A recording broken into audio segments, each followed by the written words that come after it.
Bonjour à tous et bienvenue dans Comme un lundi. Nous sommes à l'épisode 11 et j'accueille aujourd'hui Fabien. Bonjour. Bonjour Clara. Comment tu vas? Très très bien.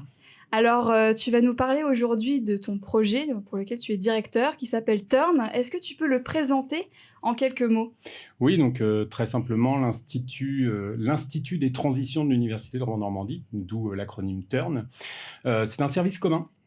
Un service commun universitaire qui est la cheville ouvrière de la mise en œuvre de la démarche de développement durable ou de transition socio-écologique au sein de l'université. En gros, c'est comment intégrer les enjeux de transition socio-écologique aux différentes missions et activités de l'université, c'est-à-dire les missions de recherche et de formation, et puis toutes les activités qui sont liées à la vie étudiante au sein de l'établissement. Alors justement, donc, comment structurer ça sous la forme d'une institution au sein de l'Université de Rouen-Normandie? Alors, le choix de créer un service commun général, donc créer un institut, ça c'est encore un ovni dans le paysage de l'enseignement supérieur français. Il y a très très peu d'instituts des transitions dans les universités. Généralement, on recrute des gens, on a la chance d'obtenir quelques postes et puis voilà, il faut s'attaquer à l'énorme montagne qu'est l'intégration de ces enjeux de transition dans la formation, dans la recherche, dans la vie étudiante, dans la vie de campus au sens large. Et ça, c'est compliqué. Au sein de l'Université de Rouen-Normandie, il y a eu un choix politique et stratégique très fort il y a déjà plus de 5 ans sur le fait de vouloir structurer au sein de l'université une instance, un service, avec aujourd'hui 15 personnes et fin 2025, on sera environ une vingtaine. Donc c'est considérable pour traiter de ces enjeux-là. Avoir une vingtaine de personnes, c'est beaucoup. Alors il faut ce nombre de personnes-là, on le verra. Mais voilà, c'est le choix de vraiment d'intégrer aux différentes instances et aux différentes structures internes de l'université, d'intégrer un service supplémentaire qui est entièrement dédié à la RSE, si on veut parler le même langage que les entreprises, à la transition écologique. Nous, on parle de transition socio-écologique parce qu'on est une université pluridisciplinaire avec composante donc santé. Ça, c'est beaucoup plus global, ça regroupe beaucoup plus de... Voilà. Et ça répond peut-être à plus de besoins, en fait. Il faut vraiment éviter de parler uniquement d'environnement, mais aussi d'intégrer le facteur humain, parce que voilà, ce seront les sociétés humaines. C'est un tout, le RSE, donc le bien-être au travail, donc vraiment un pôle social. Exactement. Et donc tout ça, ça va se jouer avec des acteurs, tu en parlais. Donc vous, en interne, c'est une équipe qui est dédiée à ça, mais à qui vous adressez? Donc il y a les étudiants, mais est-ce que justement il y a aussi des professionnels, des entreprises que vous accompagnez pour se former? Oui, tout à fait. Alors évidemment, on ne fait pas de développement durable seul dans son coin, ça n'a pas de sens. On est dans un... Alors, j'aime pas tellement le terme, mais c'est le terme qui est souvent employé, dans un écosystème. Oui, dans un écosystème, il y a des proies et des prédateurs. Donc, c'est pour ça que le terme, en tant qu'ancien biologiste... forcément, il y a une hiérarchie qui se fait. Voilà, mais en tout cas, on est sur un territoire qui vit, qui a des acteurs socio-économiques. Et donc, nos cibles, alors principalement, évidemment, c'est les étudiants et la communauté universitaire, donc l'ensemble des personnels de l'université, donc les enseignants-chercheurs et les non-enseignants-chercheurs, tous les personnels administratifs, techniques. Ça, c'est nos cibles principales. Parce que, comme je l'ai dit, on doit intégrer les enjeux de transition socio-écologique dans les missions de formation, dans les missions de recherche, dans nos projets de recherche. Au sein de l'Université de Rouen-Normandie, l'établissement a choisi de développer une signature scientifique consacrée au multirisque, c'est-à-dire à la concomitance des risques. C'est lié, si je prends une image, c'est Fukushima. Un événement, une catastrophe environnementale, un tsunami, qui devient un accident industriel, et puis un risque sanitaire, et puis aussi un risque économique, parce qu'il y a eu des points de PIB perdus par le Japon. Ça engendre énormément de risques et de Et on voudrait vraiment, au sein de l'Université de Rouen, travailler sur ces questions de multirisques, donc avec les partenaires socio-économiques du territoire. Donc on travaille là-dessus on a un gros projet France 2030 de 5,5 millions sur 8 ans, avec le CHU, l'INSA, l'école d'archi, et le CNRS, et puis évidemment l'Université de Rouen.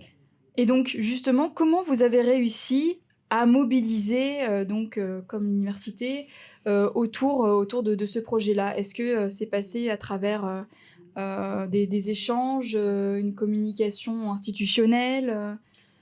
Alors, c'est compliqué.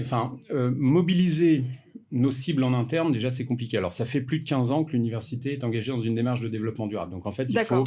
Donc, ça date pas sur ces questions-là, voilà, j'ai quelques cheveux blancs, j'ai 50 ans, ça fait 27 ans que je travaille sur la question de développement durable. C'est parfois un peu frustrant, mais en tout cas, ce qui est certain, c'est qu'il faut laisser du temps au temps. Donc, voilà, sur comment on mobilise, comment on fédère, comment on implique la communauté interne, la communauté universitaire, c'est compliqué. Il faut mettre en place beaucoup de communication, on y reviendra. Mais sur ce projet-là du multirisque, c'est... L'actualité, malheureusement, nous donne un peu raison, c'est-à-dire Oui, bien sûr, qu'aujourd'hui, de plus en voilà, plus. les grands feux en Australie, aux États-Unis, les inondations, les canicules, si on ne s'intéresse pas au multirisque, en tout cas à cette concomitance des risques liés notamment au changement climatique, mais pas que, il y a aussi toute l'érosion du vivant, toute l'érosion de la biodiversité, c'est les sociétés humaines et nos territoires qui vont en pâtir. Donc ça, c'est vraiment du ressort d'une université avec sa cohorte de scientifiques et avec ses projets de recherche pour aider les acteurs du territoire à s'emparer de ces questions-là. Donc ça a été finalement assez facile de trouver des partenaires sur ce projet-là parce que tout le monde, à différentes échelles, que ce soit le citoyen ou l'entreprise, petite, moyenne ou grande, ou les collectivités territoriales, elles sont toutes touchées par ces questions d'atténuation des émissions de gaz à effet de serre et surtout de l'adaptation de nos territoires à ces questions de changement climatique. Alors, c'est très intéressant. Alors, les partenariats, on y reviendra. Mais juste avant, est-ce que tu peux me dire un peu les difficultés que vous avez rencontrées justement pour sensibiliser à ces actions des personnes qui ne sont pas toujours encore réactives aux enjeux, même si tu le dis, l'actualité nous prouve le contraire. Oui, c'est un peu paradoxal. Alors, j'évoquais voilà, 27 ans d'expérience que j'ai sur ces questions-là. Il y a 27 ans, quand on parlait de bilan carbone, personne ne connaissait vraiment le thème, personne ne savait ce que c'était que des émissions de gaz à effet de serre, le réchauffement climatique, on connaissait assez peu. On en parlait, mais on se disait, bon, ça sera les problèmes de demain, en fait. Exactement. Et paradoxalement, aujourd'hui, alors là, je parle vraiment de la cible des jeunes, des 18-25 ans, qui sont à peu près voilà, la moyenne d'âge de nos étudiants. Paradoxalement, je crois qu'ils ont un peu une overdose de ces messages-là, qui peuvent leur occasionner un peu d'anxiété. Hein, L'éco-anxiété, l'éco-anxiété, ça, on en parle voilà, de plus en plus. exactement. Ça, c'est quelque chose qu'on vérifie. Un espèce de, pour parler trivialement, un espèce de ras-le-bol sur ces questions d'environnement, parce que je crois que beaucoup de jeunes, depuis le collège, le lycée, ont entendu parler de ces dégradations environnementales, ces dégradations environnementaux, ces dégradations environnementales, ces enjeux environnementaux, ils en ont beaucoup entendu parler. Ouais, mais peu d'actions en fait sont menées. On en parle beaucoup, notamment sur les réseaux sociaux, par la presse, etc. Mais au niveau des actions ils ont du concrètes, mal à se projeter et il faut absolument, c'est la grande difficulté, c'est qu'il faut absolument leur montrer des choses concrètes qui se déroulent sur leur territoire, donc les emmener voir des entreprises qui sont engagées dans des démarches de transition. Nous-mêmes, en tant qu'université, leur montrer et les intégrer dans des actions, dans des projets structurants pour l'établissement dans lequel ils auront toute leur place. Le souci qu'on a, c'est que voilà, à l'université de Rouen, 35 000 étudiants, 2700 personnels, c'est une grosse machine. Oui, justement, j'allais vous demander comment vous organisez justement ces actions-là. Est-ce que ça va être des conférences, des tables rondes, des webinaires? Oui, voilà, on peut organiser des conférences. Alors, ça, c'est le format un peu classique des universités, des établissements de l'enseignement supérieur. La conférence, c'est un outil qu'on utilise beaucoup. Oui. Le souci, c'est qu'on a du mal à avoir du monde, parce que des conférences, il y en a un peu partout, un peu tout le temps, et donc on dilue un peu le message. Donc ça, c'est évident qu'on a du mal à avoir une Malgré une mobilisation. communication avec des flyers, des prints, Ouais, même sur le site internet de l'université, etc. Ça fonctionne. Là où on a vraiment une difficulté, hein, c'est de trouver les moyens de communication pour mobiliser particulièrement les jeunes qui ont des moyens de communication qui ne sont pas forcément ceux d'une institution. Ouais, Alors c'est évidemment, on est sur Instagram. Bon, LinkedIn, ce n'est pas forcément le premier outil, le premier réseau social qu'utilisent pour l'instant les étudiants, parce qu'ils sont encore étudiants, tant qu'ils n'ont pas encore leur place dans le monde professionnel. LinkedIn, ça reste encore assez peu... quand les étudiants en alternance y sont, effectivement, là tout de suite on les pousse, enfin en tout cas les écoles leur poussent justement pour ce que justement ça fait office de vitrine, de CV, etc. Mais c'est sûr que quand on est dans un parcours où on a vraiment... où on commence à aller les stages, entre guillemets, dans les dernières années, c'est vrai que c'est un petit peu plus compliqué, où ils y sont beaucoup plus tard. Et donc, c'est pas dessus qu'on va les retrouver. Donc là, on a un vrai travail, une vraie réflexion. Alors, on a effectivement ce site internet dédié à la démarche Turn de l'établissement, mais il faut qu'on développe d'autres outils. Alors là, on va avoir un compte LinkedIn, alors pas forcément à destination des étudiants, mais plutôt de nos partenaires, là, parce qu'on sait que c'est plutôt via ces canaux-là qu'ils vont nous suivre. Donc un réseau un compte LinkedIn sur le réseau LinkedIn donc pour parler de toutes nos démarches. Mais ça reste quand même très compliqué. Ce que les étudiants attendent, c'est voilà, de pouvoir participer à un événement de l'établissement dans les 2 ou 3 mois qui suivent parce qu'ils ont une disponibilité qui est, voilà, il y a les examens, il y a la fin de l'année, il y a les vacances, ils sont malades, ils n'ont plus envie, ils ont changé de formation, ils ont changé d'établissement. Ouais. C'est très, très difficile. On a des fenêtres de tir qui sont très, très courtes, très restreintes. Alors, on les intègre dans des actions qui sont assez faciles à organiser, des clean walk. Donc, voilà, on va ensemble ramasser des déchets D'accord. pendant une demi-journée, une journée, on comptabilise, on pèse. Ça marche bien parce que c'est des actions. Alors, ça reste des actions un peu c'est Ouais. concret, mais c'est one shot. Ouais. C'est-à-dire qu'on ne va pas faire des clean walk toutes les semaines. Mhm. En termes d'efficacité, c'est des fois un peu démotivant, c'est-à-dire qu'on va ramasser les déchets pendant tout un samedi ensemble, on revient un mois après, il y en a autant à ramasser. Ouais, c'est ça qui Voilà, est donc, compliqué, ouais, sur mais le en long tout terme. cas, je pense que c'est des actions qu'il ne faut pas négliger quand même, parce que ça permet aux étudiants déjà de montrer que leur établissement est engagé, parce qu'on a un gros souci d'image, c'est qu'ils ont la sensation qu'on ne fait rien. Et D'accord, donc ok. ça, il faut vraiment qu'on communique vers eux, mais avec des outils quand même institutionnels. On utilise beaucoup le mail, parce que l'email est quand même un outil professionnel qu'on utilise en tant Bien sûr. qu'établissement institutionnel. Les étudiants lisent très peu, voire pas du tout leur mail, et ne savent pas bien utiliser leur mail. Donc Ok. mettre en copie, etc. Donc c'est un moyen de communication qui n'est pas évident du tout. Il faut trouver un juste milieu, justement, c'est ça, entre l'institution Exactement. et les jeunes.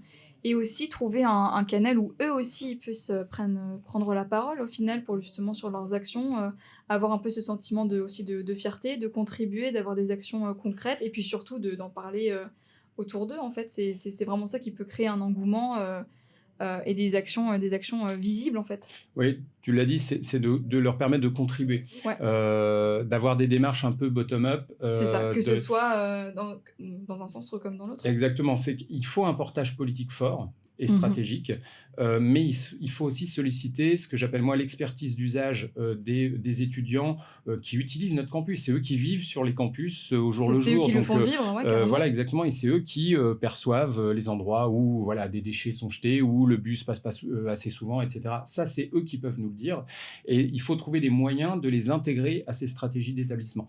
C'est pas facile parce qu'ils sont 35 000, alors on dit intégrer les étudiants, mais 35 000, voilà. Oui, il y en a forcément qui vont être pour, qui vont vouloir être porte-parole, et puis d'autres non. Oui, puis une grande majorité silencieuse qui est assez...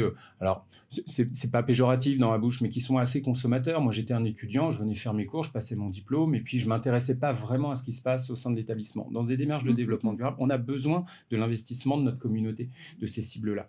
Donc, on a créé un réseau des ambassadeurs étudiants. D'accord. Voilà, qui sont potentiellement formés à l'animation d'outils d'intelligence collective, comme les fresques du climat, la fresque du numérique, la fresque de la mobilité. Donc ça, on les forme à ces outils-là. Déjà, ils sont rémunérés pour animer ces outils-là. On pense vraiment que ça apporte une vraie vertu, parce que des compétences pour parler en public, pour animer, pour faire l'acquisition de connaissances liées à un sujet, que ce soit le réchauffement climatique, l'impact du numérique, la biodiversité. Et puis, ces étudiants-là, il n'y a jamais rien de mieux que des étudiants qui parlent à des étudiants. Ce sont vraiment des ambassadeurs des porte-paroles qui parlent le même langage, les mêmes Exactement. codes, Ouais. et qui peuvent facilement du coup se retrouver pour animer ça. Justement, on parle vraiment de sensibilisation. Est-ce que vous organisez des événements? Donc là, on est sur une communication événementielle pour justement promouvoir ces actions, salon d'étudiants, au niveau régional? Oui, on est systématiquement donc présent sur les différents salons liés à la formation. Ce qui est assez nouveau depuis 2 ans maintenant, c'est que l'instituteur se déplace systématiquement au mois de septembre, donc qui est le mois d'accueil, le mois de rentrée, où on accueille les primo arrivants, donc les nouveaux étudiants. Bien sûr. Et là, systématiquement, l'instituteur n'est présent sur tous les campus pendant une demi-journée, alors avec différents types d'animations, mais vraiment là, ultra festif. Enfin, on n'est pas du tout dans la conférence ou le discours plombant. Oui, surtout qu'ils ont envie d'en sortir de Exactement, cela. oui. Et on a des vélos smoothies, donc pour leur permettre de pédaler, de se faire un smoothie, et puis on leur parle de gaspillage alimentaire, de pas manger que des kebabs et des hot dogs. Enfin voilà. Donc c'est vraiment de manière ludique. Ouais, exactement. Ludique, exactement. où c'est facile de les approcher et puis de les intéresser.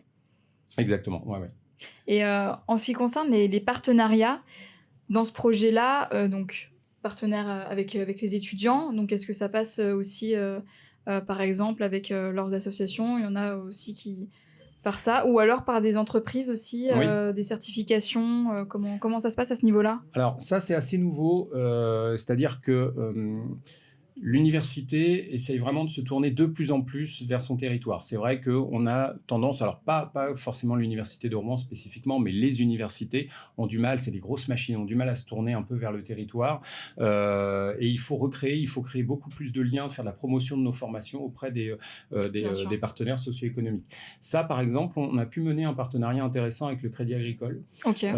où on a construit une vidéo, un film de 15 minutes sur l'engagement étudiant.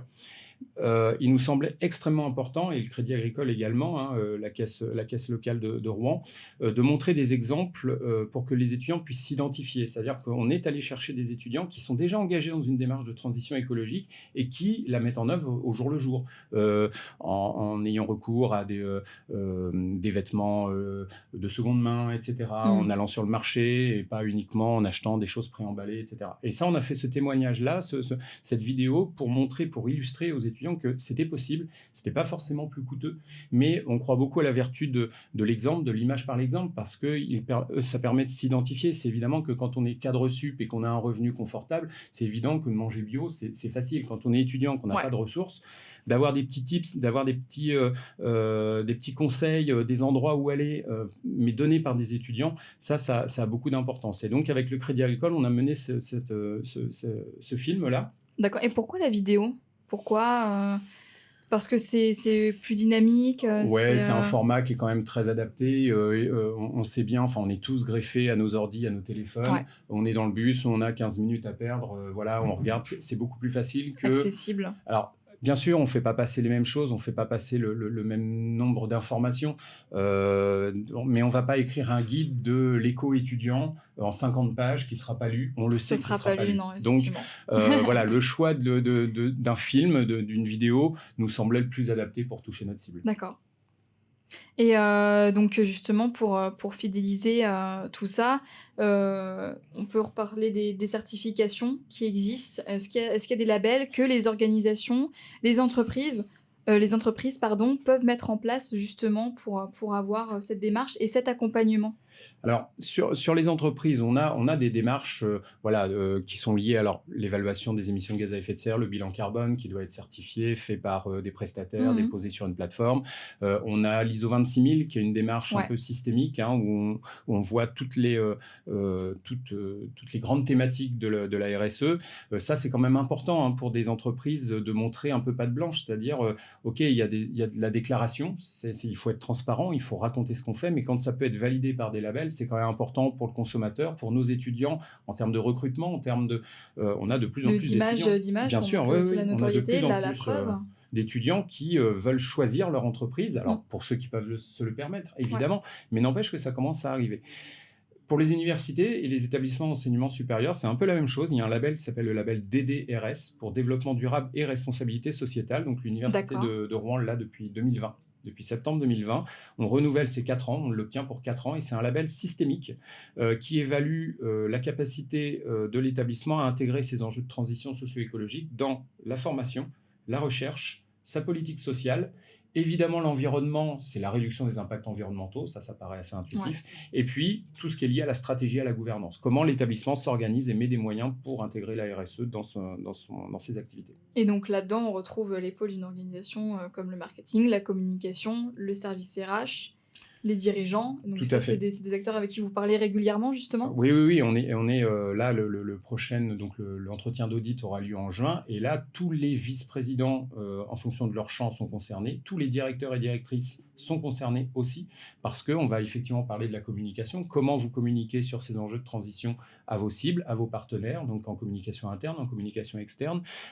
Comment vous intégrez ça dans les formations. Aujourd'hui, on a des heures obligatoires dans les parcours de formation, en premier cycle notamment, L1, L2, L3. On a 30 D'accord, heures, plus 20 heures que l'établissement, là pour le coup, c'est le ministère qui dit, voilà, vous avez 30 heures à mettre en L1, L2 ou L3, vous d'accord. choisissez, avec des thématiques précises, changement climatique, biodiversité, etc. Et l'université de Rouen a fait ce choix de rajouter 20 heures en L3, voilà, pour compléter un peu cette formation sur les enjeux de transition socio-écologique. Donc ça nous paraît important, même pour nos partenaires, pour les partenaires socio-économiques du territoire, savoir qu'ils ont sur leur territoire des étudiants qui ont été correctement formés à ces enjeux de transition socio-écologique. Et on estime que ça peut répondre aux attentes en termes d'employabilité, ça peut répondre Bien aux sûr, attentes de ces partenaires-là. bien sûr.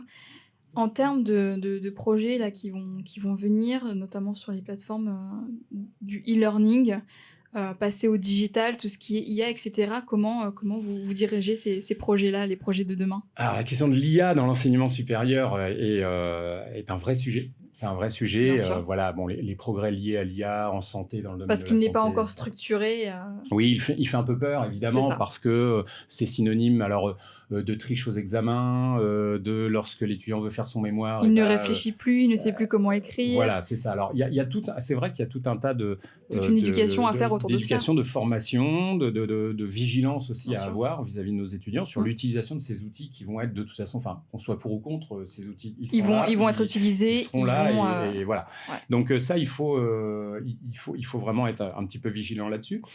Sur les projets à venir, on a créé un centre qu'on appelle Ressources, qui est un centre de ressources pédagogiques aussi bien pour nos étudiants que pour nos enseignants-chercheurs. Ils peuvent trouver sur cette plateforme des éléments qui leur permettent de transformer leurs cours et d'y intégrer dans leurs cours, dans leurs enseignements, des enjeux de transition socio-écologique.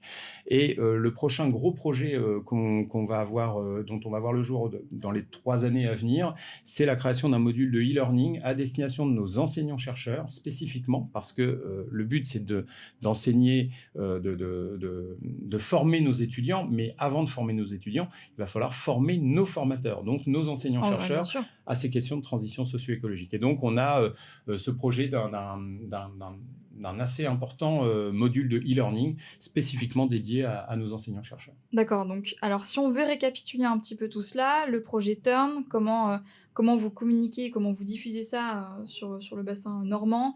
Donc on passe par, déjà les réseaux sociaux, on passe sur la communication événementielle pour tout ce qui est sensibilisation, aussi, Oui, de vive voix, créer des collectivités, des rassemblements avec les étudiants. Ça passe aussi par des supports print et puis digitaux avec le site internet. oui, bien sûr. Et puis ensuite, sur une ouverture sur l'éducation, bien sûr, qui se fait, en formation, donc en direct, à l'école. Exactement, oui, oui. Et puis, continuer à faire, ce que je disais tout à l'heure, vraiment la promotion de nos 300-350 diplômes qu'on a au sein de l'université, Ouais. puisque, voilà, on forme des psychologues, des sociologues, des géographes, des physiciens.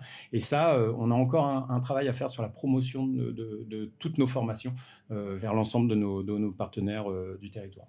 OK, et donc pour clôturer, cet épisode hyper enrichissant, est-ce que tu as des conseils pour les entreprises, les collectivités ou les institutions qui souhaitent justement structurer leur engagement écologique? Mais avant de le structurer, c'est vrai qu'il faut une espèce de transparence et de sincérité sur ces questions-là. De l'authenticité, ouais. Voilà, la tentation du greenwashing, elle est pas loin, elle est jamais loin, parce que les enjeux sont tellement énormes que on peut se sentir un peu prostré en se disant bon bah voilà, je vais mettre un vélo à assistance électrique et j'implante une ruche et puis voilà, je suis le champion de la transition écologique. Donc C'est pas ça, c'est c'est plus pas que tout ça. à fait ça. En 2025, D'accord. ça peut plus être ça. Ouais. Donc il faut un engagement sincère, honnête de la part des dirigeants. Qu'on soit dans une collectivité territoriale, donc des élus, ou voilà, des membres d'un comité de direction, d'un comité exécutif dans une entreprise, il faut de la sincérité, il faut être convaincu qu'il faut s'engager pour pouvoir continuer à faire du business. Il va falloir quand même préserver nos ressources. Sans ressources naturelles, il n'y a pas de business possible. Et c'est pas Mmh. du tout péjoratif dans ma bouche quand je parle de business, mais si on veut continuer à faire des efforts, des affaires, il va falloir faire des efforts pour développer une espèce d'éthique des affaires, parce que aujourd'hui les dégradations environnementales sont telles que ça va impacter forcément toute l'économie. Donc il faut, voilà, un type, c'est déjà de la sincérité, c'est montrer ce qu'on fait, dire ce qu'on fait et faire ce qu'on dit. parce que ce soit nos Ouais, clients, pas être dans le «fais ce que je dis, mais pas ce que je fais». Exactement, parce que sinon là, le Être un exemple. greenwashing, je pense, peut être, assez redoutable pour une entreprise ou une collectivité territoriale où voilà, les habitants se disent: «OK, on nous vend tout un tas de choses, mais nous, au quotidien, on voit rien venir». Ouais. Donc ça, il faut être cohérent entre les discours et les actes, bien évidemment. Et les actes qui sont aussi en interne, hein, parce qu'on peut promouvoir, des actions et puis au final, une fois qu'on a en Exactement. interne dans l'entreprise, ne pas du tout les ressentir. Et puis ne pas hésiter aussi à montrer, à mettre en évidence les défis, les difficultés qu'on rencontre. Mmh. Parce que c'est loin d'être simple, évidemment, que répondre aux enjeux environnementaux en 2025, c'est compliqué.